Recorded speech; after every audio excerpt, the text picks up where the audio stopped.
Côte à côte, 12 têtes crépues pour former cette haie de brigands présumés. Des visages de crime repartis en 2 gangs redoutables, tombés au même point de chute. Ici, à l'esplanade arrière de la première région de gendarmerie, à Yaoundé, c'est le temps de la présentation. Le premier groupe est spécialisé dans le vol à main armée et le viol. Leur cible, des femmes vulnérables, souvent seules, sans défense. Cri salvateur lancé par une presque septuagénaire tombée dans leurs griffes. Au moment où ils commencent à la déshabiller, la dame a eu le réflexe de crier.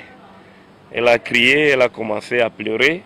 Heureusement pour elle, il y a 2 personnes qui passaient non loin de ce champ, qui ont suivi ses cris et elles sont venues à son secours. L'alerte est donnée ce jour-là par la maman cible de cette opération solo, menée par un membre du gang. La gendarmerie se met en branle. Des arrestations s'enchaînent. Les perquisitions aussi. 1001 preuves accumulées. Des téléphones fixes et portables. Autres appareils électroniques. Des fusils de chasse. Des poignards. Certains encore maculés de sang.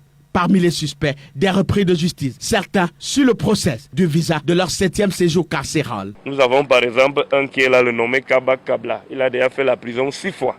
Le second réseau est discret, mais tout aussi dangereux. Un gang spécialisé dans la vente et la consommation de la drogue. Un réseau tentaculaire. Des dealers, des consommateurs, des adolescents, des vieillards. Le crime à tout âge. Les saisies sont massives de la drogue sous toutes ses formes. Du chanvre indien en quantité industrielle. Des semences, des sachets déjà conditionnés. Un sac tout juste sorti de l'étape de séchage. Du tramadol. Et une forte somme d'argent. Plus inquiétant encore, la taille fabriquée à base d'ossements humains. Une drogue dure connue sous le nom de caillou, généralement importée, hautement addictive.